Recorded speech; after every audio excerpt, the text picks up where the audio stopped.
Jangan-jangan mereka sendirilah yang menafsirkan Keluaran 6 ayat 2 dan 3 tersebut lepas dari konteks. Nah, kan salah banget kalau orang menganggap bahwa ini semua namanya. Padahal nama dirinya cuma satu. Kekristenan termasuk orang-orang Yahudi yang punya hubungan perjanjian dengan Bapa Yahweh seharusnya tidak sinkritisme.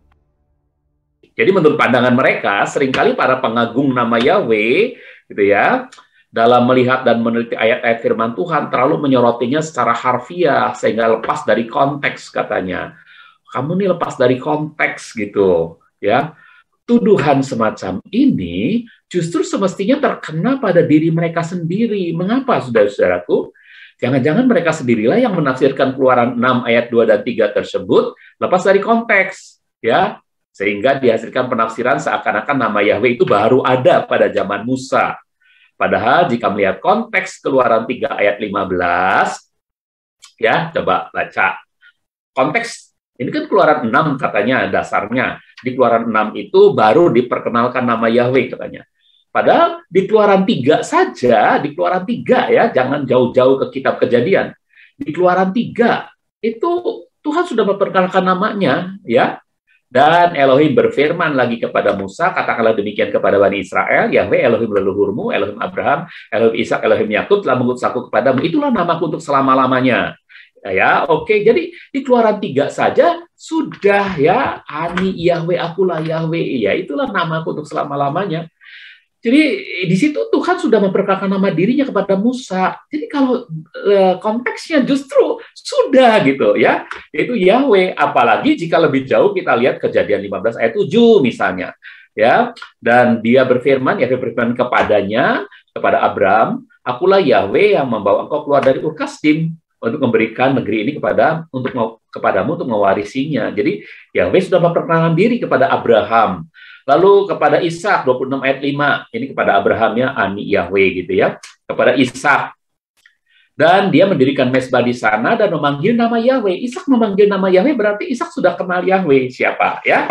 Kemudian kepada Yakub, Ulangan 28, ini kepada Ishak ya, Ishak membantu umatnya membuat sumur, dia mendirikan tenda di sana ya. Kemudian kepada Yakub, dan tampaklah Yahweh berdiri di atasnya, dan dia berfirman, akulah Yahweh, Elohim Abraham, Elohim Ishak ayahmu. Tanah yang di atasnya engkau berbaring ini, aku akan berikan kepadamu dan kepada keturunanmu. Jadi Yakub waktu itu sedang tertidur di atas bantal dari batu, lalu ada tangga, dalam mimpinya dia melihat anak tangga, ya, dan ada para malaikat naik turun di anak tangga ini, ya. Oke, lalu Tuhan memperkenalkan, akulah Yahweh, tanah tempat engkau berbaring itu, aku sudah janjikan untuk memberikan kepada Abraham seketurunannya, katanya. Jadi kasusnya apa sih? Kasusnya itu, ya nggak usah diceritain ya, karena ini minggu lalu punya ya, oke, jadi sudah jelas, oke. Jadi kalau lihat konteks, justru Yahweh sudah dikenal oleh Abraham, Ishak, dan Yakub. Nah, sekarang selanjutnya dari yang keempat nih, ya. Di sana, ini yang pelajaran baru nih ya, di slide yang ke-9, di sana sangat jelas tertulis Tuhan sudah dikenal oleh Abraham, Ishak, dan Yakub dengan nama Yahweh. Tentu saja konteks Abraham, Ishak, dan Yakub selaku para patriark itu apa? Nenek moyang bangsa Israel, adalah konteks yang tidak bisa lepas dari sejarahnya Musa. Mengapa? Musa itu dilahirkan di Mesir, ya. Mesir itu pernah kedatangan orang Yahudi. Kapan datangnya? Waktu Yusuf menjadi raja muda, dan saudara-saudara Yusuf datang, orang Ibrani ya, orang keturunan Israel ya.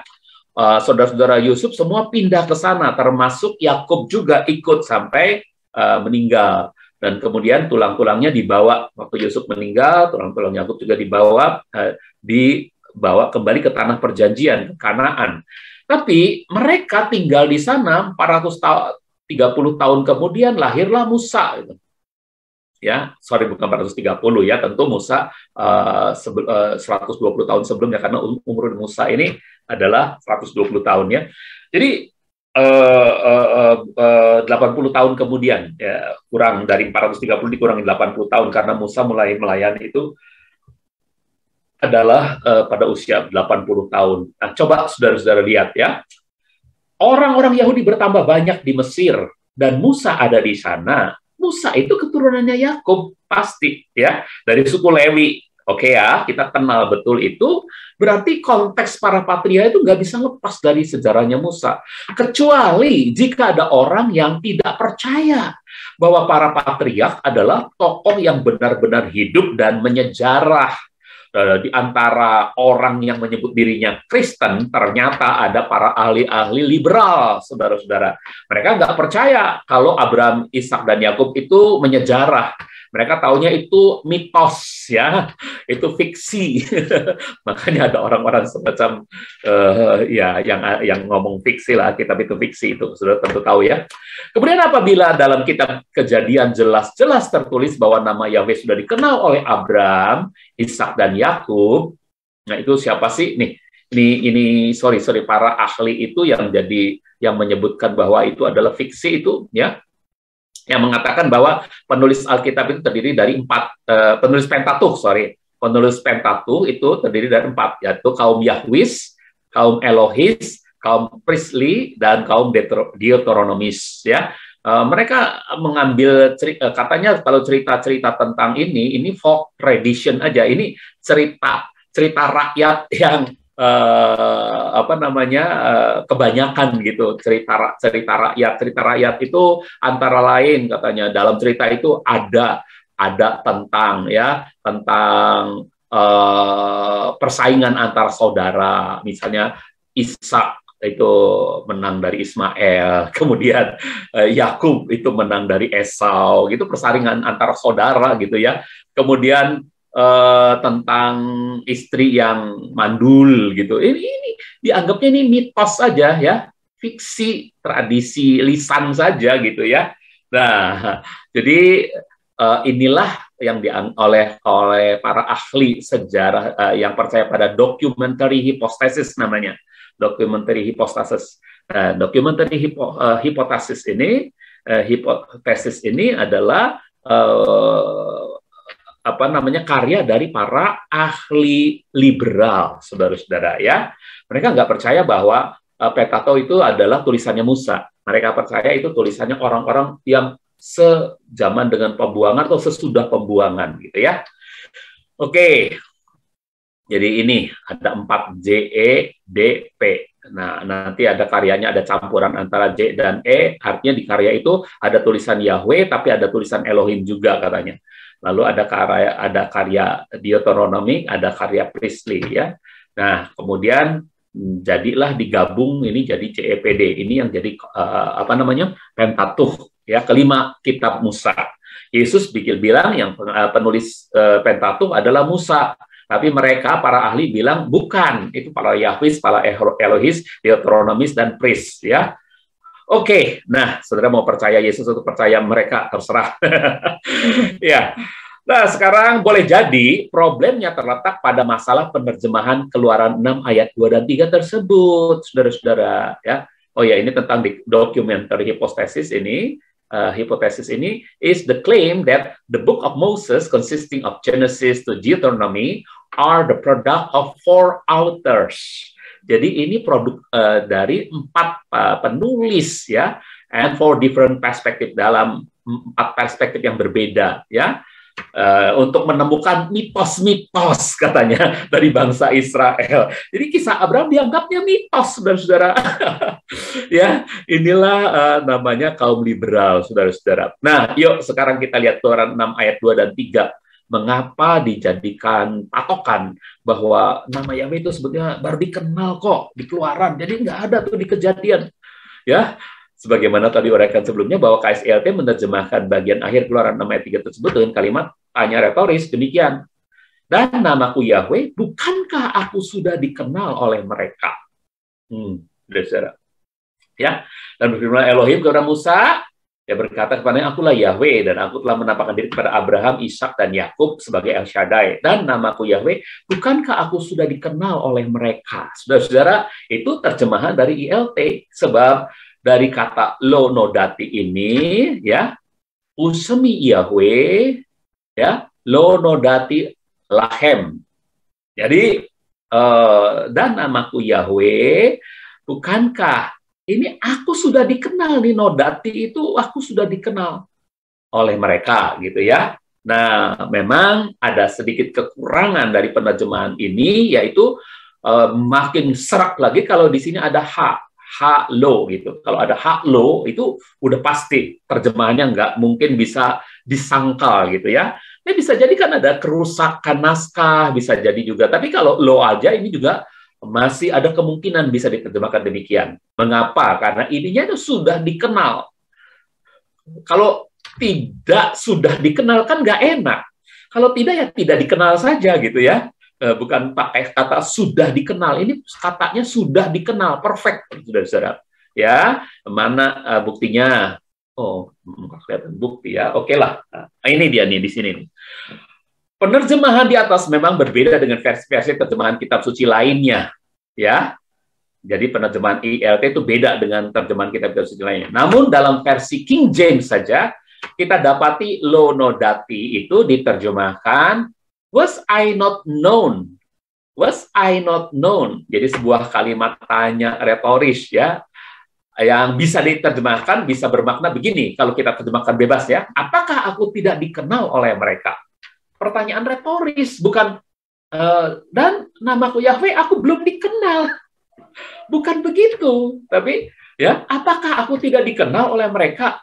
Jadi Tuhan berkata kepada Musa, aku nih memang memperkenalkan diri kepada Abraham, Ishak dan Yakub sebagai El Shaddai. Itu bukan nama.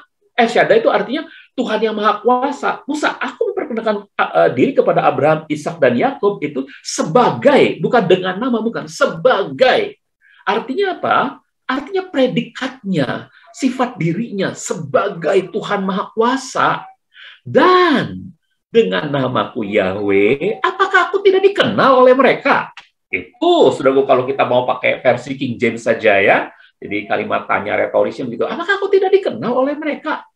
Justru mereka kenal aku, gitu jawabannya kira-kira begitu ya. Jadi ini jawabannya memang tergantung pada siapa yang menjawab pertanyaan retoris tersebut. Jika yang menjawabnya adalah kelompok yang terpengaruh documentary hypothesis, yang meyakini bahwa peristiwa Abraham, Ishak, dan Yakub adalah mitos belaka, pastilah jawab kalimat tanya retoris tersebut, ya tidak dikenal, gitu ya, saudara. Lo nodati ini King James itu was I not known, ya. Was I not known? Itu apakah aku tidak dikenal gitu ya? Boleh juga diterjemahkan semacam itu ya. Oke. Jadi jawabannya kalau ditanyanya kepada kaum documentary hypothesis berarti dia akan menjawab ya memang nggak dikenal gitu. Tapi jika yang menjawab adalah kita yang percaya bahwa Abraham, Ishak dan Yakub bukan mitos, pastilah jawaban kalimat tanya retoris tersebut tidak. Yahweh sudah dikenal oleh Abraham. Apakah aku tidak dikenal? Tidak. Yahweh sudah dikenal oleh Abraham, Ishak, dan Yakub. Sebab jelas-jelas Musa menulisnya dalam kitab Kejadian. Kejadian 15 ayat 7. Ya. Oh, ini udah. Ini udah. Ya, terus untuk menjelaskan siapa kaum documentary hypothesis itu, sorry. Kejadian 15 ayat 7 tadi kepada Abraham, Kejadian 26 ayat 25 kepada Ishak, Kejadian 28 ayat 13 kepada Yakub. Ini salah satu dari masing-masing loh ya. Banyak pernyataan Tuhan kepada Abraham, namanya Yahweh. Banyak juga pernyataan Tuhan kepada Ishak dan kepada Yakub ya. Tapi salah satu ayat yang menjelaskan demikian. Jadi pertanyaan bahwa Yahweh baru dikenal Musa dan orang Israel dalam Keluaran 6 ayat 2 dan 3, pernyataan. Pernyataan ini sendiri sesungguhnya sedang menyangkal Keluaran 3 ayat 15 ya. Dengan dasar-dasar bahwa Abraham sudah kenal, Ishak sudah kenal, Yakub sudah kenal, bahkan Hawa menyebut nama Yahweh ya waktu dia melahirkan Set, aku telah melahirkan seorang pria dengan pertolongan Yahweh. Jadi dari dulu tuh orang sudah mengenal nama Yahweh ya. Jadi pernyataan mereka itu nggak masuk akal ya bagi kita tentunya yang percaya bahwa kisah Abraham, Ishak dan Yakub adalah menyejarah. Itu adalah betul-betul bapak leluhurnya Israel. Itu bukan mitos. Mitos adalah karangan fiksi, saudara-saudara ya. Oke. Yuk kita melanjutkan pada yang kelima. Yang kelima, mengenai pengertian nama diri dan sebutan umum, saudara-saudara ya. Ini harus dapat sorotan lebih tajam lagi. Apa sih nama diri? Ini dalam Pusat Pembinaan dan Pengembangan Bahasa Departemen Pendidikan dan Kebudayaan Republik Indonesia, ini namanya Pedoman Umum Pembentukan Istilah, ya. Jadi ada penjelasan semacam ini yang perlu kita betul-betul pahami. Pengejaan istilah dapat juga dilakukan menurut aturan transliterasi. Jadi untuk mengeja satu istilah, ya, kalau dalam tulisan lain gitu ya, atau dalam bahasa orang lain, kadang-kadang kita nggak bisa mengejanya. Itu perlu aturan transliterasi, dimasukkan ke dalam bahasa kita, lalu kita misalnya mungkin bacanya pengejaan mereka komputer, ke kita komputer, gitu, komputer. Ya, ke orang Batak komputer. Ya, nah itu adalah aturan transliterasi. Penulisan orang Batak pasti begitu, komputer, tapi dibacanya R oleh dia.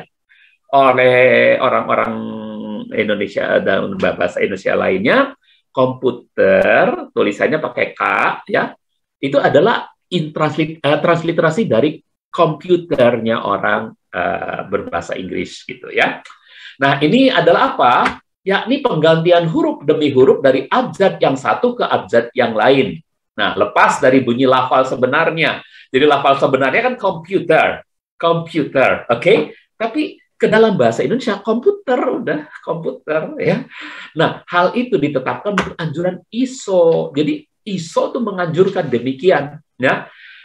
Tapi ada hal lain nih, ejaan nama diri termasuk merek dagang yang di dalam bahasa aslinya ditulis dalam huruf Latin itu tidak diubah. Ya, tidak diubah ya, ejaan nama diri itu tidak pernah diubah. Nama diri yang bentuk aslinya ditulis dengan huruf lain, dieja menurut rekomendasi ISO. Yang pakai huruf Latin dulu, ya, yang pakai huruf Latin itu misalnya, ya, Mr. Brown. Itu huruf Latin, pasti, ya. Ini nggak ada keterangan di sini, oke. Itu huruf Latin. Nah, huruf Latin ini tidak dirubah ke dalam tulisan kita. Kalau nama diri, ya, nggak boleh dirubah tuh. Nggak boleh, kayak komputer itu dijadiin K gitu, nggak boleh. Kalau Mr. Brown, ya, Brown aja itu nama diri, maka kita, orang Indonesia pun harus tulisnya Brown, B-R-O-W-N. Gitu. Jelas ya? Itu namanya, kalau dari bahasa yang pakai huruf Latin, orang Inggris pakai huruf Latin, orang Indonesia pakai huruf Latin. Nah, orang Arab pakai huruf Arab, abjad Arab. Orang Ibrani pakai huruf Ibrani, orang Chinese pakai huruf Mandarin, gitu ya. Nah, jadi tidak diubah kalau dari huruf Latin ke huruf Latin. Kalau nama diri, ingat baik-baik, nama diri tidak diubah, ya. Oke. Lalu nama diri yang bentuk asli ditulis dengan huruf lain, ini mau nggak mau diubah hurufnya. Kalau nggak diubah, nggak bisa dibaca oleh orang yang menggunakan huruf Latin. Makanya dieja menurut rekomendasi ISO dengan ejaan Inggris yang lazim, ya, atau ejaan pingin. Nah, misalnya nama ini nih, Mao Zedong. Kita orang Indonesia bacanya Mao Zedong, ya, Mao Zedong. Tapi orang-orang yang ngerti pelafalan aslinya itu, mereka mungkin bacanya sama Mao Zedong, ya. Dan ini adalah ejaan pingin. Dulu sebelum ada ejaan pingin, ada ejaan pepe-mepe namanya. Sehingga tulisannya bukan seperti ini. Waktu diubah dari huruf kanji China itu, huruf Mandarin itu, kan huruf Mandarin kan, ya, saudara tahu ya. Nah, itu waktu diubah dengan ejaan pepe-mepe, ditulisnya M-A-O-T-S-E atau T-Z-E se-T-U-N-G, tung, Mao Zedong gitu. Nah, ini satu lagi Beijing, ya. Kita bacanya Beijing pasti, tapi orang yang ngerti pelafalan mereka akan menyebutnya Beijing. Nah, Beijing. Nah, Beijing ini apa namanya? Itu dulu pada waktu pepe-mepe itu ditulisnya Peking. Nah, orang yang tua-tua pasti tahu sama saya, ya. Dulu nama ibu kota RRC itu Peking, bukan Beijing seperti ini, bukan, tapi Peking. Sama nggak? Sama. Hanya ada perkembangan ejaan di bahasa Mandarin. Dari ejaan pepemepe menjadi ejaan hanyin pingin. Demikian juga di Indonesia. Ada perkembangan ejaan dari ejaan Suwandi, Republik, menjadi ejaan yang disempurnakan. Sehingga nama saya, kalau dibaca sama orang sekarang, itu pasti dibacanya Jaja Iskandar. Oke? Nah, udah cukup ngerti ya. Jadi ada soal transliterasi nih ya, soal nama diri dan sebutan umum. Yang ini boleh diganti-ganti huruf-hurufnya, asal masih kedengaran mirip sama gitu. Komputer menjadi komputer gitu ya. Oke. Nah, ini perlu mendapat sorotan lebih dalam lagi. Bagaimanapun kita sangat mempercayai bahwa Tuhan kita adalah pribadi, bukan ide. Pribadi tentulah mempunyai nama diri yang otentik. Meskipun ide juga bisa mempunyai nama diri, yaitu hasil pemberian nama dari si penggagas ide tersebut. Sebuah fiksi dengan tokoh-tokoh yang fiktif adalah ide semata. Si pembuat cerita dapat memberi nama kepada tokoh-tokohnya. Nah, ini dinamain sama dia, si Unyil. Ini Pak Oga, ini Pak Raden. Kalau ini saya lupa namanya siapa nih. Ya. Nah, ini tokoh-tokoh fiksi ya. Nah, ini dibuat oleh seseorang ya, lalu di figur-figur ini diberi nama. Ini si Unyil, ini Pak Oga, ini Pak Raden. Nah, ini saya lupa atau namanya. Oke, nah saudara, itu adalah tokoh-tokoh fiktif yang diberi nama ya. Tetapi Tuhan kita berbeda.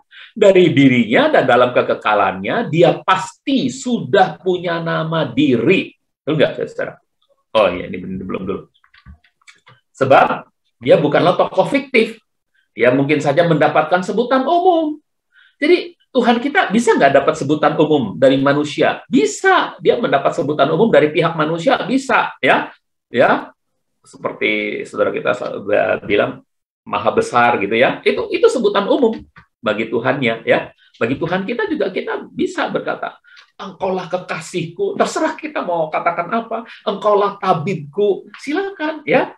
Dari pihak manusia bisa untuk memudahkan komunikasinya kita, ya Tuhan tabibku sembuhkanlah aku. Silakan saudara-saudaraku. Atau dari penyataan dirinya agar lebih menjelaskan siapa dirinya, ya. Misalnya akulah El Shaddai, gitu, ya. Dia bukan menyatakan aku namanya El Shaddai loh, bukan. Tapi akulah Tuhan Maha Kuasa, kamu gak usah takut, aku Maha Kuasa kok. Gitu. Jelas nggak saudara? Oke. Nah, jadi dari pernyataan dirinya itu agak lebih menjelaskan siapa dirinya. Namun demikian, bukan berarti bahwa sebutan umum itu dapat menggantikan nama dirinya dalam segala hal. Nggak bisa. Yang jelas, nah ya, sorry. Antara nama diri dan sebutan umum pastilah tidak dapat dipertukarkan. Nah, kita ambil contoh ya, seorang yang nama dirinya ini nama dirinya Yenita. Ini nama dirinya Yenita. Ternyata dia punya title banyak banget. Doktor, SE, MN, MBA, yang di depan ini bisa dipanggil nih. Tapi kalau yang ini nyebutnya setelah nama dirinya baru boleh disebut gitu ya. Kalau ini bisa dilepas nih. Misalnya Doktor Yenita gitu boleh kita. Tapi kalau SE Yenita itu nggak bisa ya, harus Yenita SE gitu ya. Nah, ini adalah sebutan-sebutan umumnya. Ini adalah atribut diri dari saudari Yenita ini. Banyak ya saudara-saudara. Sama Yahweh juga banyak sebutannya. Banyak. Sudah tahu ada yang orang yang lebih dahsyat lagi. Gelarnya 145 buah. Ini seorang profesor dari India. Namanya Parthiban. PN Parthiban. Ini gelarnya 145 gelar, saudara. Keberatan gelar. Ya, ini gelar yang pertamanya profesor. Saudara, Profesor PN Parthiban. Dia dipanggil Prof aja bisa. Prof, apa kabar Prof? Gitu. Tapi kalau dia dipanggil MA nggak akan tahu dia. Ya, gitu ya. Jadi kalau MA itu mesti ditambah dengan nama dirinya dulu ya. PN Parthiban MA gitu ya. Oke, nah ini gelarnya sudah sampai waduh banyak banget 145 gelar. Nah, ini ya. Baik, saudaraku. Nah, kan salah banget kalau orang menganggap bahwa ini semua namanya. Padahal nama dirinya cuma satu. Ini El sebagai the suffering God. Ini Melek sebagai the king, ini Abba sebagai daddy, ini Avinu sebagai father, bapakku gitu, my father ini sebetulnya ya. Nah ini Ella, the awesome God gitu ya, atau Elohim, God the creator, atau Adonai, Lord atau Master, atau Hashem, ini cuman atribut aja. Ini title untuk memanggil dia. Orang Ibrani yang takut memanggil, dia menyebutnya Hashem gitu. Itu cuma title yang diberikan orang kepada nama ini, atau dia sendiri yang menyatakan akulah Elohim, akulah Bapakmu gitu. Ya, Bapak ini Bapak kami ya, Oke, Bapak kami, our Lord. Oke. Sekarang sudah jelas ya. Nama dirinya cuma satu. Ini adalah gelar-gelarnya itu seperti saudara apa tadi ya. Saudara siapa nih kok lupa? Saudara Yenita, saudari Yenita ya. Jelas saudara? Baik, kita lanjutkan ke slide 13. Oh, masih tambahan. Masih keterangan. Yahweh is the only truly personal name of God. Jadi buku ini buku yang sangat-sangat prestisius di International Standard Bible Encyclopedia. Tulisannya Wright mengatakan bahwa Yahweh adalah satu-satunya nama diri Tuhan dalam iman Israel. Yang lain itu hanya titel-titel saja, ada atau ungkapan deskriptif saja. Oh, dia kekasihku, dia tabibku, dia kota bentengku. Itu ungkapan deskriptif untuk menjelaskan siapa dia bagi kita secara pribadi gitu, saudara. Ya. Tapi kadang-kadang itu titelnya juga Tuhan yang menyatakan, akulah yang maha kuasa, akulah yang maha hadir, aku Yahweh Shammah, ya, aku selalu hadir di sana. Kemanapun engkau pergi, aku Yahweh Shammah, gitu. Nah, saudara-saudaraku, jadi segala sesuatu yang berkaitan dengan nama atau dalam nama, itu adalah nama Yahweh, indicate this name, only this, bukan this name. Oke? Nah, saudara jadi jelas ya. Oke. Jadi Tuhannya orang Kristen, nama dirinya adalah Yahweh, sedangkan panggilan-panggilan lainnya hanyalah sebutan umum belaka. Jelas ya, saudara? Yuk. Oh, ini dia juga masih ya. Oh, ini mesti adanya bukan di sini nih, salah masuk nih. Ya, oke, nanti dah. Salah masuk itu di sini. Beberapa alasan teologis mengapa nama Yahweh dilupakan. Oh iya, betul-betul di sini. Oh ini dia.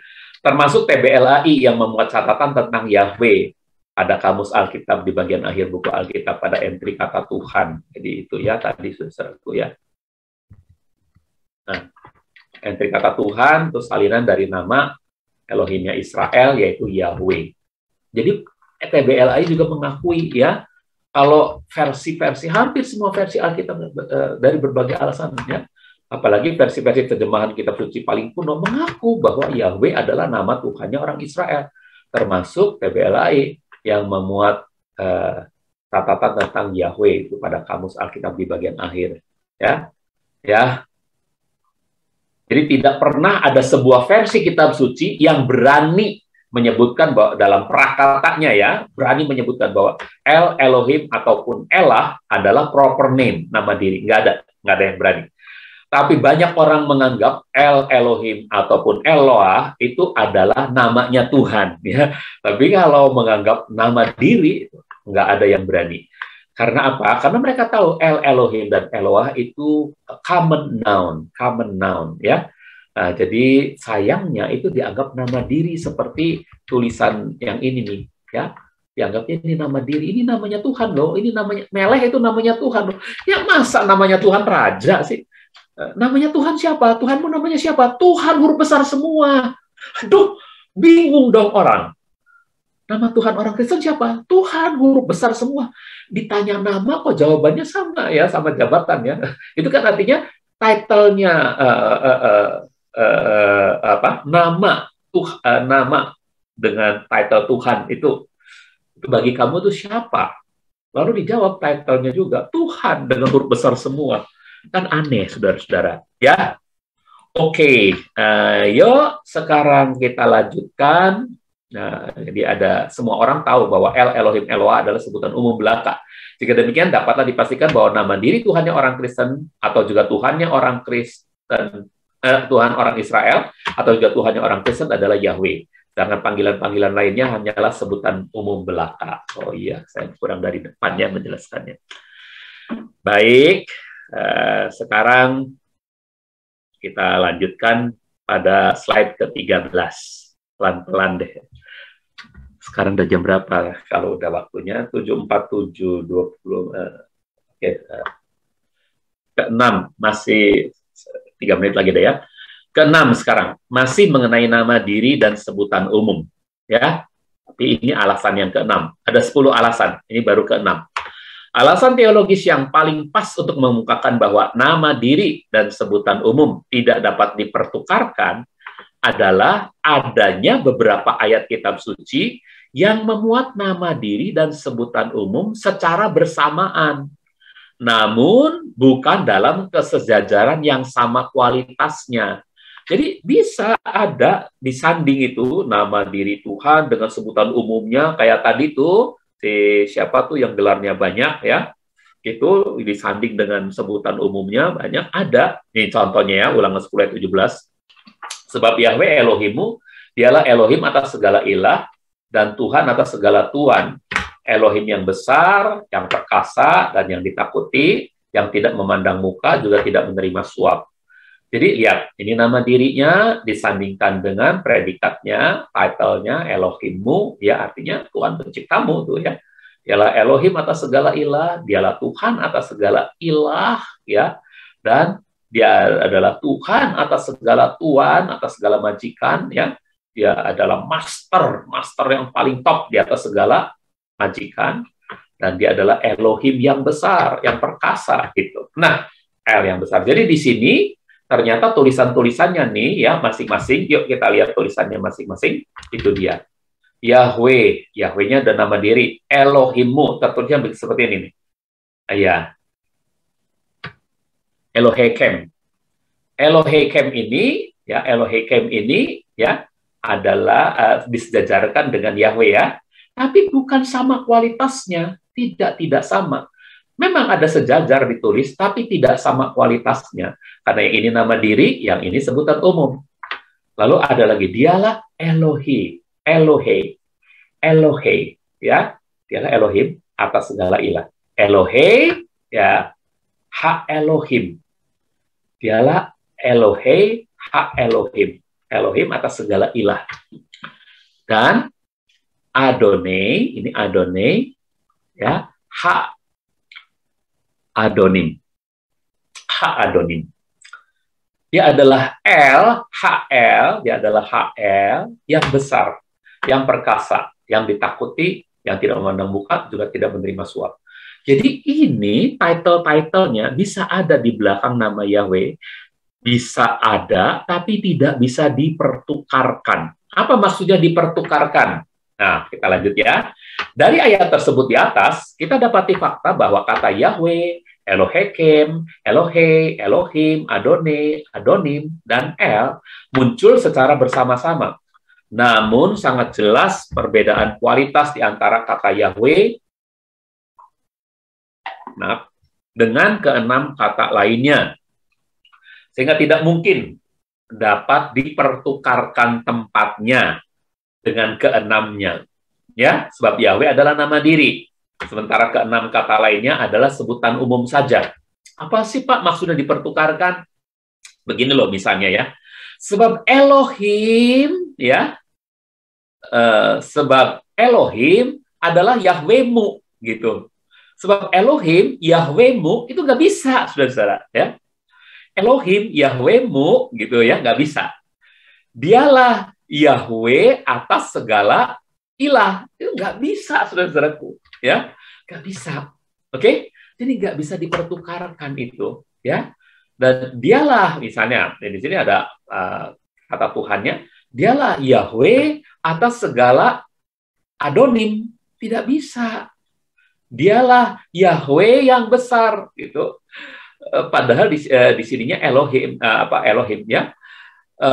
Ini nggak bisa, nggak bisa dipertukarkan. Yahweh masuk ke sana, Yahweh masuk ke situ, tidak mungkin. Dari awalnya sudah salah, ya. Ya, contoh awalnya kalau kalimat ini berlanjut dari adalah sebuah struktur dari awal, sebab Elohim, Yahwehmu itu dari awalnya udah salah, maka kalau ditulis terus Yahweh akan jadi salah semua. Ngerti ya, saudara? Oke, itu yang namanya tidak bisa dipertukarkan tempatnya. Ya, ayo, masih kita lanjutkan dengan hal tadi. Contoh dalam ayat lain. Contoh ayat lainnya misalnya Yeremia 10 ayat 10a.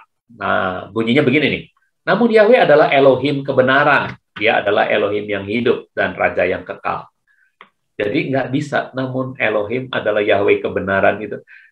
Ini nggak bisa dipertukarkan tempatnya. Ya, nggak bisa dipertukarkan tempatnya. Oke, contohnya gini ya. Namun Yahweh adalah Elohim, kebenaran dia adalah Elohim yang hidup dan Melek yang kekal. Bagaimana maksud dipertukarkan? Gini, dari contoh ini pun kita melihat penyandingan yang beda kualitas antara kata Yahweh dengan kata Elohim dan Melek. Ada dua kata di sana, kata Elohim dan Melek ya. Ya. Yahweh adalah jelas nama diri. Sedangkan Elohim dan Melek adalah sebutan umum belaka.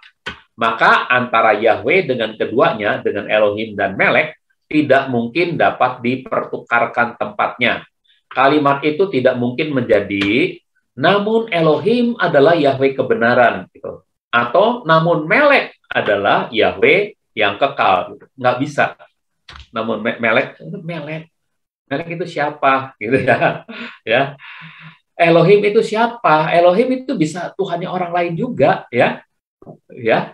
Jadi Yahweh yang adalah Elohim kebenaran gitu. Ya. Jadi nggak bisa nih kalau dipertukarkan. Sama naifnya dengan kalimat namun pendeta adalah Yahya kebenaran. Nggak bisa. Ya. Yahya itu boleh adalah pendeta kebenaran. Bisa maaf ya, ini saya bukan menggabungkan diri. Tidak, ini sebagai contoh saja. Ini naif kan kalau kalimatnya begini. Namun pendeta adalah Yahya kebenaran. Atau namun gembala adalah Yahya yang kekal. Nggak bisa ya. Ya, ini mesti Yesus ya, bukan Yahya kalau yang kekal ya. Namun Yesus adalah gembala yang kekal gitu ya. Itu yang benar, itu kalimat yang benar. Jadi kalimat ini naif ya. Pernyataan yang naif seperti itu terbukti tidak pernah tercatat di seluruh bagian kitab suci. Kalaupun ada penyandingan nama nih, pastilah penyandingan nama yang sejajar nih ya, Pak, yang sama kualitas. Pastilah bentuknya bukan penyandingan nama diri dengan sebutan umum, tetapi penyandingan antar sesama sebutan umum. Contohnya Kejadian 33 ayat 20. Jadi penyandingan nama yang sejajar, ini kurang kata sejajar ya, yang sama kualitasnya, penyandingan nama yang sama kualitasnya, pastilah bentuknya bukan penyandingan nama diri dengan sebutan umum, tapi penyandingan antara sesama sebutan umum. Contohnya dalam Kejadian 33 ayat 20. Nah, dan di sana dia mendirikan sebuah mezbah, dan dia menyebutnya El Elohim Israel. Jadi kalau mau dibalik, Elohimnya ditaruh di depan, ya itu nggak kenapa-napa. Elohim adalah L-nya Israel. Karena ini sama-sama nama jenis, ya. IMB menuliskannya begini. IMB. Ia mendirikan sebuah mezbah dan menyebutnya Elohim Israel, ialah Elohim, gitu. Ya. Nah, ini contohnya apa sih? Contohnya nih ya. Dua sebutan umum ya. Kepala negara RI adalah presiden, atau presiden adalah kepala negara RI, itu boleh, gitu, saudara-saudaraku ya. Ya, tapi kalau presiden adalah Jokowi, ya, itu pada satu saat betul, tapi pada saat lain itu salah, sebab berapa puluh tahun yang lalu presidennya bukan Jokowi, gitu, presiden RI ya maksudnya. Jadi itu adalah yang disebut penyandingan yang tidak setara kualitasnya. Jokowi itu adalah nama diri, sedangkan presiden adalah sebutan umum. Tapi kalau kepala negara dengan presiden bisa dipertukarkan tempatnya. Saudara mengerti hal ini? Saya harap mengerti ya. Saya harap bisa diterima gitu. Jadi begini pertanyaannya. Kenapa dari inskripsi, kenapa orang bisa menemukan inskripsi Kuntilanak Ajrud dan inskripsi Khirbet el-Qom yang mengatakan bahwa Yahweh itu bersekutu dengan Asyera. Padahal Asyera adalah dewi pagan, itu dewi kesuburan. Nah, bahkan di satu bagian mengatakan Asyera itu adalah istrinya Yahweh gitu ya. Jawabannya untuk orang yang menyajikan hal ini, nih lihat nih, Yahweh itu bukan Tuhan kita, dia adalah dewa pagan gitu.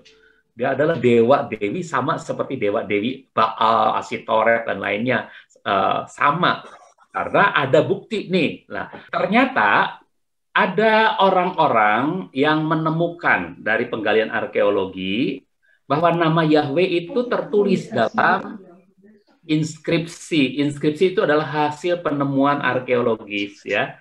Di inskripsi Kuntilanak Ajrud ya, Arjud ya, dan inskripsi Khirbet el-Qom, ada dua inskripsi. Di sana Yahweh itu disejajarkan dengan Dewi Asyerah. Artinya Yahweh itu bersekutu dengan Dewi Asyerah sebagai dewa-dewi yang pada umumnya saling bersekutu. Zeus bersekutu dengan Herme dan sebagainya, ya. Shiva dengan Brahma itu. Nah, jadi Yahweh itu bersekutu dengan Dewi Asyerah menurut inskripsi itu, ya.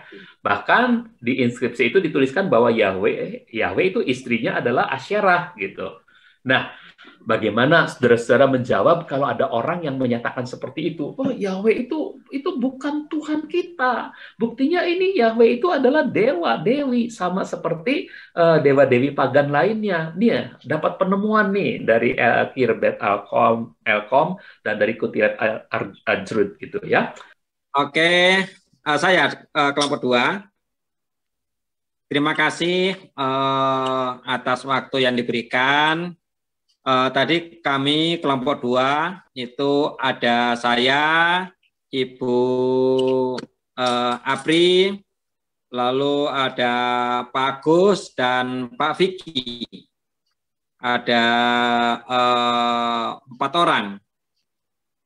Nah, pendapat dari kelompok kami ya, memang ada yang berpendapat bahwa nama Yahweh itu nama berhala karena ditemukan di Dutilet ya, itu bahwa nama Yahweh disejajarkan dengan Dewi Kanaan yaitu Dewi Asitoret ya. Nah, mengapa orang-orang Kanaan menuliskan nama Yahweh di dalam menuliskan nama Yahweh di samping nama Asitoret? Karena orang-orang Kanaan ini menganggap bahwa Tuhannya orang Yahudi, Elohimnya orang Yahudi itu luar biasa, perkasa, ya, sehingga dijadikan juga nama sesembahannya di samping nama sesembahan yang lain atau dewa-dewa yang lain, ya. Nah, lalu ada orang berpendapat bahwa Yahweh itu sama dengan Dewi Asitoret, yaitu berhala. Itu pendapat yang salah. Salahnya mengapa? Ya,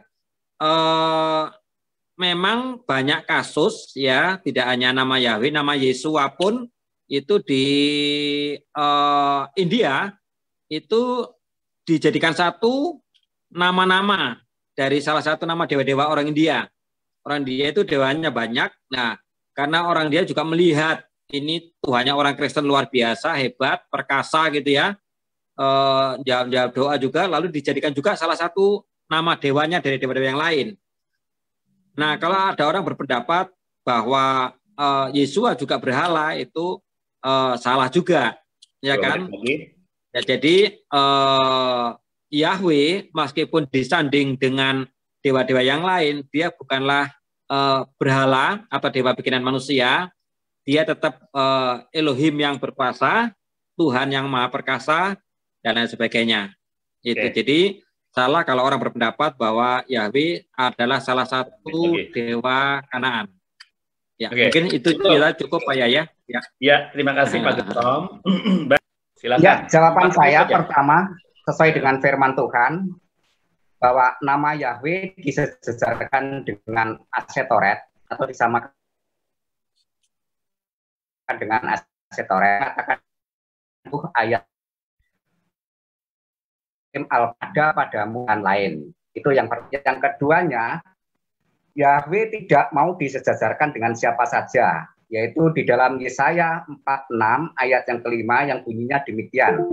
Dengan siapakah engkau hendak menyamakan aku dan menyetarakan aku dan membandingkan aku sehingga kami menjadi serupa. Jadi Yahweh tidak serupa dengan Asetoret.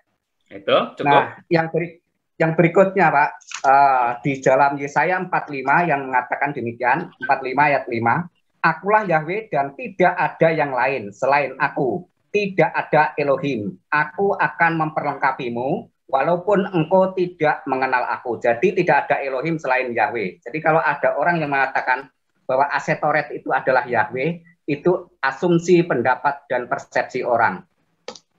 Oke, terima kasih. Ya. Cukup ya Pak Marsudi. Baik, Bu Sonia, silakan Bu Sonia, unmute dulu ya. Lina, Ibu Widya, Ibu Leni, sama satu lagi siapa? Sama saya ya Bu ya.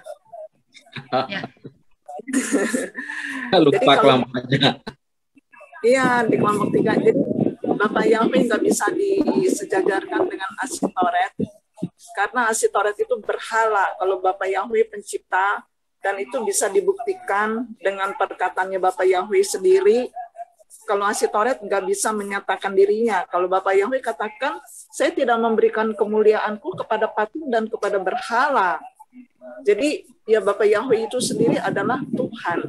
Nah, dia yang namanya pencipta, yang dikatakan di Yesaya 43 kalau nggak salah, dia bilang Tuhan yang Maha Kudus, pencipta Israel, rajamu. Nah, jadi memang udah dibuktikan bahwa Bapak Yahweh itu pencipta, dan Asitoret ya udah jelas dia memangnya Dewi Kesuburan dan dia memang berhala, nggak bisa disejajarkan. Itu pendapat saya seperti itu. Jadi Bapak Yahweh ya pencipta, ya beda sekali dengan Asitoret, itu dia berhala. Sampai Bapak Yahweh katakan, saya tidak pernah memberikan kemuliaanku kepada patung, kepada berhala. Oke, terima kasih ya. Semuanya bagus-bagus jawabannya. Saya cuma mau beri satu kata kunci. Satu kata kunci yang sangat penting sekali. Nah, ini kata kunci inilah yang akan membuat kita bisa menjawab para ahli sekalipun, gitu ya. Kata kuncinya adalah sinkretisme. Apa? Sinkretisme. Sinkretisme. Ya. Semua agama-agama pagan itu sinkretisme. Ya. Dan kekristenan termasuk orang-orang Yahudi yang punya hubungan perjanjian dengan Bapak Yahweh, keturunan Abraham yang punya hubungan perjanjian dengan Bapak Yahweh, seharusnya tidak sinkretisme. Nah, apa itu sinkretisme? Sinkretisme adalah menggabungkan Tuhan-Tuhan sebagai sesembahan kita, sebagai sesembahan suatu bangsa. Nah, orang Yahudi, keturunan Abraham, itu seharusnya tidak pernah sinkretisme. Demikian juga orang Kristen. Makanya dalam perjanjian baru dikatakan, awas ada berhala-berhala, gitu ya. Nah, itu Tuhan sedang mengingatkan, jangan sampai terjadi sinkretisme. Nah, sekarang, apa yang disampaikan oleh para ahli bahwa di Kuntilet Arjun dan di Khirbet Elkom itu ada inskripsi. Mungkin kita semua belum menyelidiki di mana itu Kuntilet Arjun, di mana itu Khirbet Elkom. Bisa jadi itu adalah di daerah Kanaan. Ya, artinya di daerah orang-orang Israel tinggal. Sehingga ada dua kemungkinan.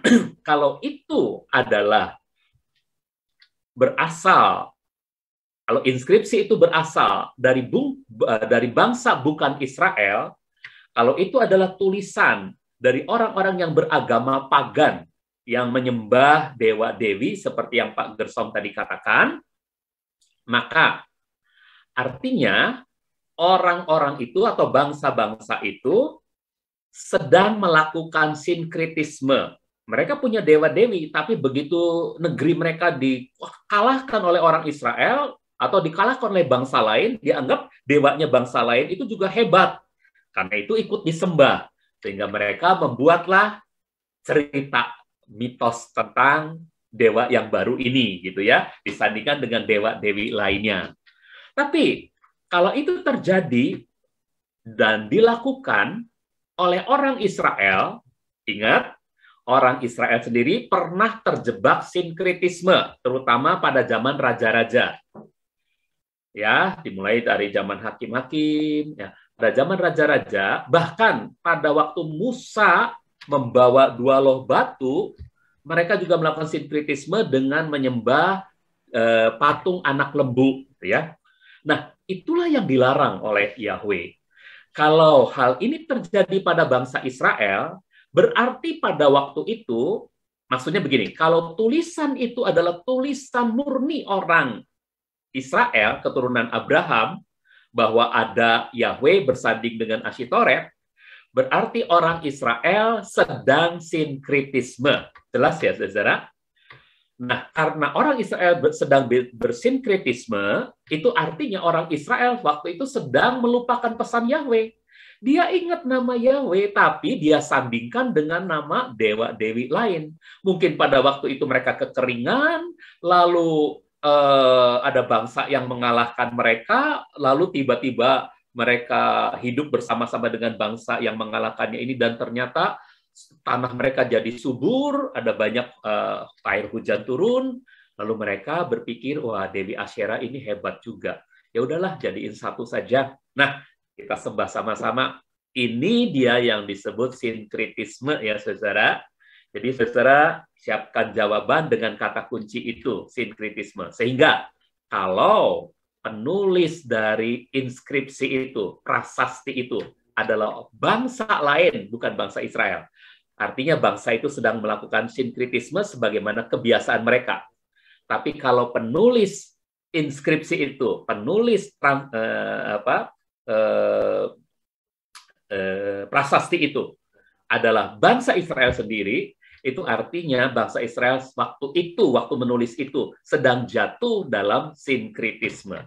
Ya, karena banyak masa orang Israel jatuh dalam sinkritisme, utamanya misalnya pada pemerintahan Ahab, Raja Ahab. Mereka sinkritisme dengan Baal. Ya, jadi Yahweh disandingkan dengan Baal dan sebagainya. Oke, bahkan mungkin Yahweh dilupakan sama sekali.